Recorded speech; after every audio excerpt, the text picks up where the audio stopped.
Puji Tuhan, salam sejahtera bagi saudara-saudaraku yang terkasih dimanapun Bapak, Ibu, Saudara semuanya berada. Saya percaya selalu ada perlindungan, selalu ada penjagaan Tuhan atas kehidupan Bapak, Ibu, Saudara semuanya. Mari kita sama-sama berdoa sebelum kita dengar firman Tuhan. Terpujilah Engkau Tuhan Allah kami, Bapa yang maha baik, Bapa yang maha hadir, Bapa yang selalu mengerti keberadaan kami. Malam hari ini hati kami siap dengar firman Tuhan. Karena itu berkatilah setiap pendengaran kami, biar kami dapat menangkap pesan firman Tuhan yang dapat menguatkan dan meneguhkan kami. Dalam nama Yesus kami sambut firman kebenaran. Haleluya. Amin. Puji Tuhan, saya percaya saudara dan saya ada dalam kebaikan Tuhan dan siap dengar firman Tuhan. Tuhan katakan di dalam Matius pasal yang kelima, ayat yang ke-13 sampai 16, perikop firman Tuhan, garam dunia dan terang dunia. Identitas yang diberikan oleh Tuhan kepada kita bukan hanya sebagai garam dunia, tetapi Dia juga memberikan identitas kepada kita sebagai terang. Tema firman Tuhan pada saat malam hari ini, terang yang menerangi.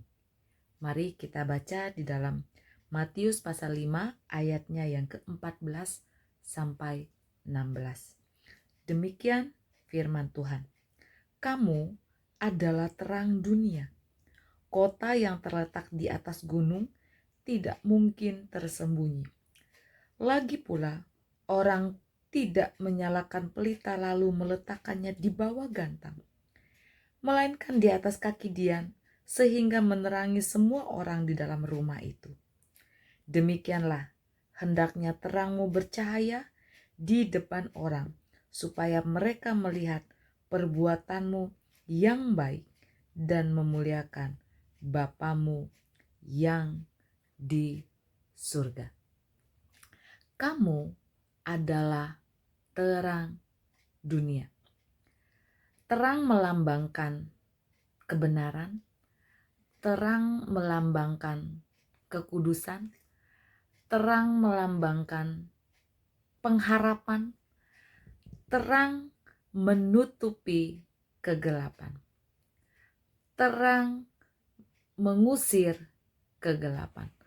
Terang menuntun, membawa orang lain kepada terang yang sesungguhnya, yaitu Tuhan Yesus Kristus.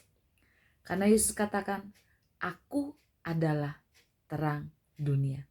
Sesungguhnya terang yang ada pada kita bukan karena kita, tetapi karena Yesus yang berdiam di dalam kehidupan kita. Sehingga terang itu yang ada pada kita harus dapat menerangi orang-orang yang ada di sekitar kita. Terang yang menerangi. Terang itu berarti bertujuan untuk dilihat oleh orang lain.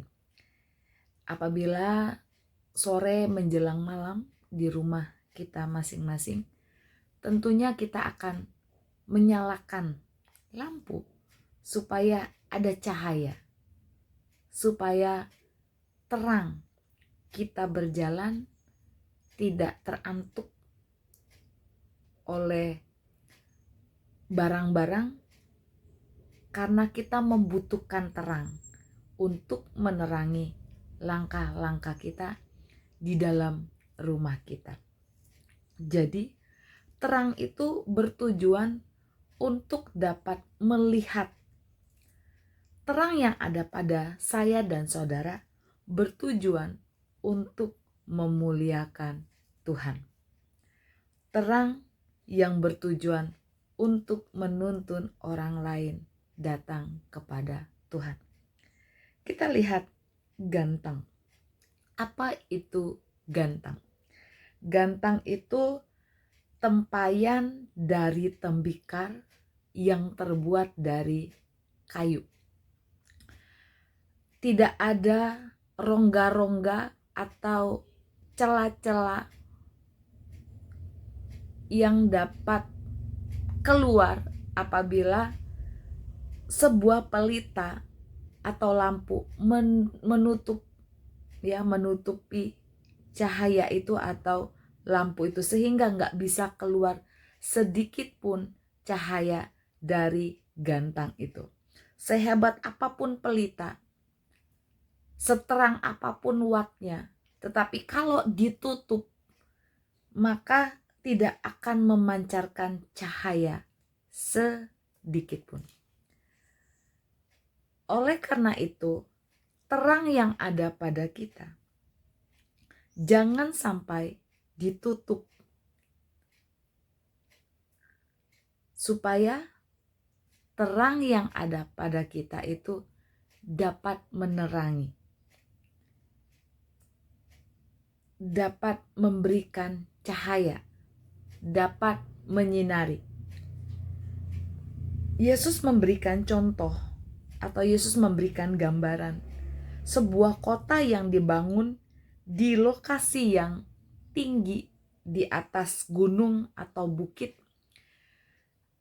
Pada malam hari, cahaya lampu-lampu akan terlihat jelas dari kejauhan, tidak bisa tersembunyi, terlihat dengan jelas.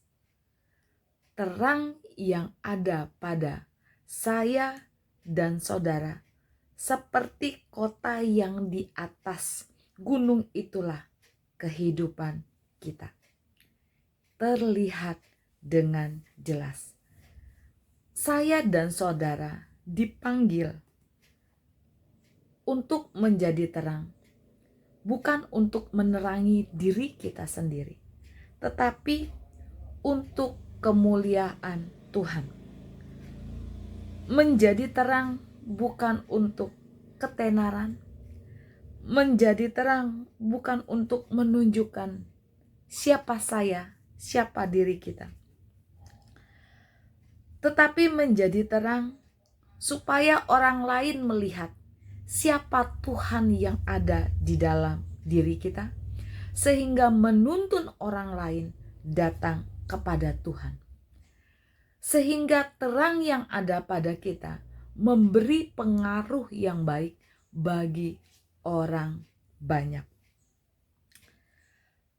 Menjadi terang bukan sebuah tindakan yang besar, tunggu besar yang kita lakukan baru kita berbuat sesuatu. Tetapi menjadi terang, sekalipun tindakan kecil yang kita lakukan, memberikan senyuman, memberikan dorongan semangat, memberikan atau membantu orang lain tanpa pamrih, memberikan kata-kata yang dapat memberkati orang lain, sehingga dikatakan perbuatan baik yang kita lakukan itu dapat menyentuh orang lain sehingga orang lain diberkati. Sekali lagi, bukan karena kita, tetapi karena Tuhan yang ada dan berdiam di dalam hidup kita.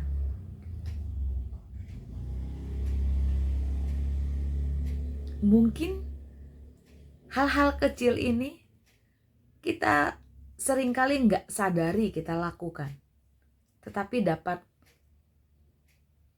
memberkati, dapat menolong, dapat menguatkan orang lain.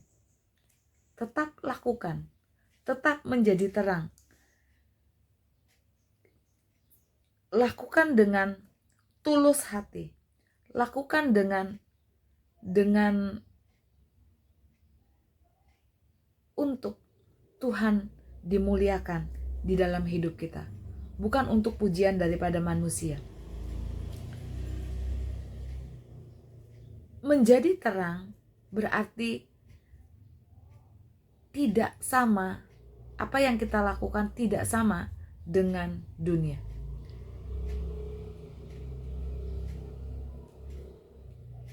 menjadi terang bukan karena kita dilihat orang keluar masuk gereja, tetapi ketika kita masuk dan keluar dari gereja, orang lihat Tuhan yang ada, yang berdiam di dalam kehidupan kita. Sehingga cara hidup kita harus berbeda dengan dunia. Mata Tuhan tidak bisa kita bohongi dengan hal-hal lahiriah yang kita lakukan, karena di hadapan Tuhan setiap hal yang ada dalam hidup kita terbuka, ya.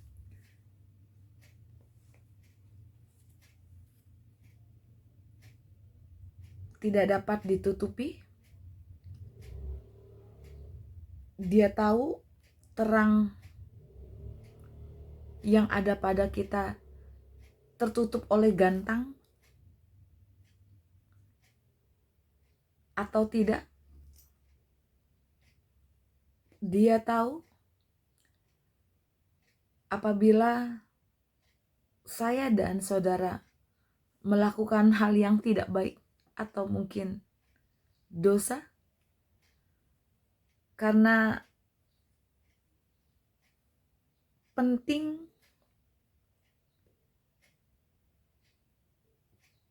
cahaya ini ada, tapi cahaya tidak bisa terlihat apabila ada dosa yang berdiam di dalam kehidupan kita. Karena itu, mari sebagai orang percaya, seperti tema yang dikatakan, terang yang menerangi. Saya dan saudara diberikan identitas sebagai terang, dan biarlah terang itu menerangi. Jangan sampai terang atau cahaya yang ada pada kita tertutup oleh karena dosa-dosa dan pelanggaran kita.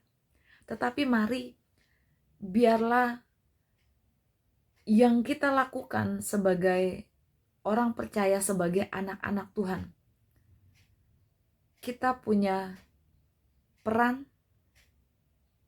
kita punya tanggung jawab di dunia ini. Kita punya identitas sebagai terang.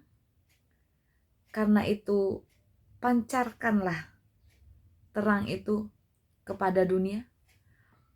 Pancarkanlah terang itu kepada sekitar kita. Karena terang itu tidak berfungsi untuk diri kita sendiri, tetapi terang itu dapat berfungsi untuk menerangi orang-orang yang ada di sekitar kita. Sehingga ketika terang yang ada pada kita menerangi orang-orang yang ada di sekitar kita, sehingga itu dapat memuliakan nama Tuhan. Sehingga dikatakan, supaya mereka melihat perbuatanmu yang baik dan memuliakan Bapamu yang di surga. Biarlah malam hari ini firman Tuhan sederhana ini dapat mengubah hidup kita. Ingat, saya dan saudara adalah terang. Mari, sesederhana apapun yang kita dapat lakukan, mari kita lakukan untuk memuliakan nama Tuhan. Jadi berfungsilah, berdampaklah di mana kita berada, sehingga Tuhan dimuliakan di dalam hidup kita. Tuhan memberkati kita. Selamat menjadi terang yang menerangi. Tuhan Yesus memberkati kita semuanya. Mari kita bersatu di dalam doa. Tuhan, terima kasih buat identitas yang Tuhan berikan bagi kami.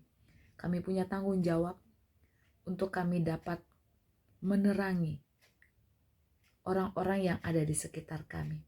Tuhan, tolong kami supaya terang kami tidak tertutup oleh dosa-dosa yang kami lakukan. Tetapi semakin kami belajar dari firman-Mu, kami meninggalkan hal-hal yang tidak benar.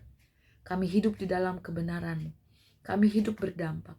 Kami hidup memberikan cahaya. Supaya lewat hidup kami, Tuhan dimuliakan. Supaya lewat hidup kami orang lain dapat melihat Tuhan ada, Tuhan nyata di dalam hidup kami. Tolonglah setiap kami.